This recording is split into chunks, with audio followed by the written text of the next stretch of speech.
우리 지난주에 생명의 새로움으로 사는 방법 우리 두 번째 잠깐 나눴는데요. 자, 세 가지를 우리가 생각해야 된다고 그랬죠. 첫 번째는 뭐라고 그랬죠? 맞아, 거듭난 영에 전이해 주신 것들을 발견하고 훈련해야 된다. 그렇죠? 그래서 하나님께서 우리 안에 주신 모든 것들은 잠재력과 함께 우리 안에 무슨 형태로 주셨다? 씨의 형태로 주셨다고 그랬죠. 예. 그래서 그것을 개발하여 밖으로 드러내는 것은 연습을 통한 나의 책임이라는 거죠. 그러니까 우리가 거듭날 때에 이 씨의 형태로 우리 안에 이미 두신 거예요. 씨는 잘 심겨지고 자라나면 뭐예요? 큰 나무가 되고 그리고 열매를 맺잖아요. 많은 그리스도인들이 우리가 거듭날 때 우리에게 주어진 것이 있지만 그것을 밖으로 나타내는 삶을 많이 살지를 못합니다. 우리 안에 이미 성령님이 계심으로 뭐가 있어? 하나님의 능력이 있잖아요. 능력을 나타내는 삶을 살아가지 못해요. 이것은 그냥 단순히 되어지는 것이 아니라 우리가 충분히 뭐 해야 되는, 우리 안에 있는 것을 알고 연습해야 된다는 거죠. 훈련해야 된다는 거죠. 예를 들면 치유에 관해서 마찬가지예요. 분명히 우리 안에 치유자이신 성령님이 계십니다. 할렐루야. 그리고 내 안에 생명이 있어요. 그러면 내가 계속해서 생명이 있고 치유의 능력이 있다면 그것이 100% 뭐하면? 믿음으로 역사하면 뭐가 나타나요? 치유가 나타날 것이죠. 그러면 이것은 무엇을 통해서 되어지는 거예요? 계속해서 훈련을 통해 되어지는 거예요. 우리 안에 있는 거 풀어놓는 훈련을 하는 거죠. 그러다 보면 막히는 게 있어요. 그 막히는 과정을 누가? 성령님께서 이제 알게 하시고 인도하셔서 우리로 하여금 온전한 믿음에 이르게 하죠. 그러니까 이런 것과 같아요. 우리가 감기나 기타 조그만 거에 대해서는요, 그냥 쉽게 믿음으로 생명을 풀어놓을 때 쉽게 이겨요. 그렇죠? 그런데 그것이 아니라 내가 오랫동안 가지고 있던 질병이 있다는 거죠. 뭐 1년, 2년, 때로는 10년 동안 가지고 있던 질병이 있어. 그러면 그거에 대해서는 동일한 믿음이 발휘가 돼요, 안 돼요? 안 되잖아요. 그런데 하나님 앞에서는 감기나 아니면은 이 10년 된 질병이나 죽을 병이나 치유하는 건 같아요, 틀려요? 하나님 앞에서는 똑같은 거예요. 그러면 단지 그걸 크게 받아들이는 건 누구예요? 우리 자신이죠. 그러니까 우리가 치유에 관한 또 하나님의 생명의 능력에 관한 믿음을 발휘할 때 감기 같은 거는 뭐예요? 조그만 거니까 쉽게 그 믿음을 발휘가 되는데 내 안에 감각이나 아니면 내가 오랫동안 가지고 있는 질병에 관해서는 그만한 믿음의 자리에 잘 못 이뤄요. 한마디로 뭐냐면 그 안에 의심이 있는 거죠. 이것은 어떻게 극복해요? 계속해서 그렇죠. 훈련을 통해서 우리 안에 진짜 있는 게 무엇인가 해서 발견하는 거예요. 발견하고 보니까 결국은 내 안에 누가 계세요? 그리스도가 계시고 그분의 능력이 있고 그분의 생명이 있고 그러니까 당연히 내가 대면에서 치유에 관해서 뭐하면 예수 이름으로 하나님의 능력을 뭐하면 그분의 도구가 돼서 하면 당연히 나타나야 안 나타나야 돼요?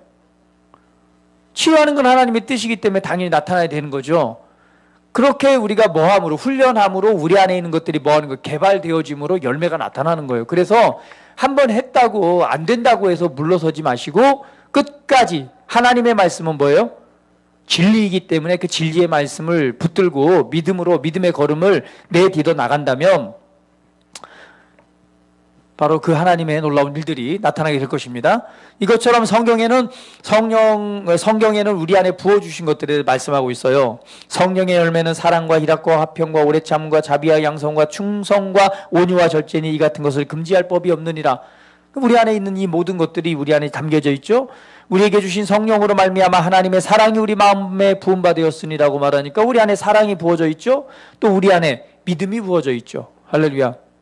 우리는 사랑할 수 있고 절제할 수 있고 용서할 수 있고 온유할 수 있고 기뻐할 수 있고 화평을 나타낼 수 있는 거예요. 왜? 우리 안에 무엇이 있기 때문에 이미 부어져 있다는 거죠. 그러면 이 부어져 있는 걸 우리가 인식하고 그 다음에 뭐 하는 거예요? 절제하려고 하면 절제가 돼요, 안 돼요? 되어지는 거예요. 기뻐하려고 하면 기쁨이 나타나 안 나타나요? 나타나는 거예요. 사랑하려고 하면 사랑이 역사하기 시작하는 거예요. 없어요, 안 돼요가 아니라 이것을 개발하고 이것이 나타나도록 하는 건 누구 책임이에요? 우리 자신에게 주어진 일이란 말이에요. 그래서 어느 자리에 이르렀던 내 안에 있는 것들을 계속해서 인식하고 발견하고 풀어놓는 삶을 살아가시기를 주님의 이름으로 축복을 드립니다. 네. 두 번째는 뭐예요? 영적으로 생각하는 훈련을 해야 된다고 그랬죠. 육신적인 생각이 있고 영적인 생각이 있다고 그랬어요. 육신의 생각은 뭐예요? 사망이고 영적인 생각은 생명과 평안이라고 그랬어요. 육신적인 생각은 감각으로 기능하는 거고 영적인 생각은 말씀으로 기능하는 거랬죠. 그 대표적인 예로 뭘 들었어요? 엘리사와 그의 종에 관해서 예를 들었죠. 네, 엘리사와 그의 종에 관해서 예를 들었습니다. 엘리사를 잡기 위해서 군사들이 그냥 막 그 성을 둘렀어요. 그때 이 사환이 벌벌 떱니다. 큰일 났습니다. 우리를 잡으러 왔어요. 그때 엘리사가 뭐라고 말해요? 걱정하지 마. 근데 불병거와 이 군대들이 우리를 지키고 있어. 그런데 보질 못하는 거죠. 그때 엘리사가 기도합니다. 하나님, 이 청년의 눈을 열어서 보게 하세요. 그 눈을 딱 떠서 눈을 열어서 보니까 어때요? 눈에 보이지 않는 천군 천사 불병거와 이 군대들이 호위하고 있는 게 보여지는 거죠. 할렐루야. 그래서 우리가 육신의 눈으로 보는 것이 아니라 뭘로 봐야 된다? 말씀의 눈으로 봐야 된다는 거죠. 그래서 정말 이 세상 살아가는데 사건 사고 많이 일어납니다. 그 정보를 받아들이면 너무나 우리는 두려워하고 걱정할 수밖에 없어요. 그러나 그걸 바라보는 것이 아니라 성경에는 우리가 하나님이 우리의 아버지가 되시고 아버지는 우리를 지키신다고 그랬죠. 우리와 함께 하신다고 그랬죠. 그리고 또 우리를 뭐하는 수호하는 천사들이 있다고 말했잖아요. 그러면 그 말씀을 가지고 말씀대로 바라봐야 되겠죠. 그러면 그 말씀을 뭐예요? 인정하고 우리가 시인할 때 우리 가운데 어떤 역사가 나타나요? 말씀이 이루어지고 말씀 은혜 가운데서 그것을 벗어나는 일들이 우리 안에 있게 되는 것입니다. 그래서 우리는 육신적으로 생각하는 것이 아니라 영적으로 바라보고 영적으로 생각하는 훈련을 해야 된다는 거예요. 그것이 생명 안에 사는 삶이죠. 세 번째는 뭐예요? 환경을 지배하고 다스리는 훈련이라고 그랬습니다. 그래서 생명을 주신 것은 이제 사망이 우리 가운데 역사하고 왕노릇했다면 이제는 하나님의 생명을 받은 우리들은 생명 안에서 왕노릇한다, 다스린다라고 말씀하고 있는 거예요.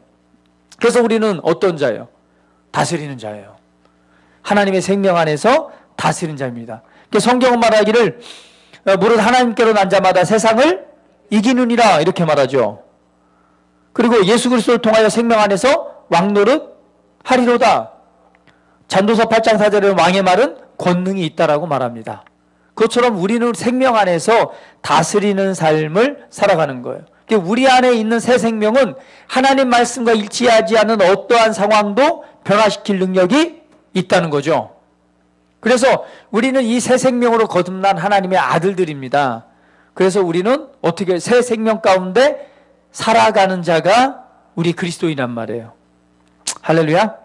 그래서 오늘 이 세 가지를 기억하면서 여러분 삶에 적용하면서 날마다 새 생명 안에서 승리하는 삶, 이기는 삶, 그리고 하나님의 영광을 나타내는 삶, 더 나아가서 우리의 부르심을 이루고 성취하여서 하나님께 영광 돌려드리는 삶으로 믿음의 걸음을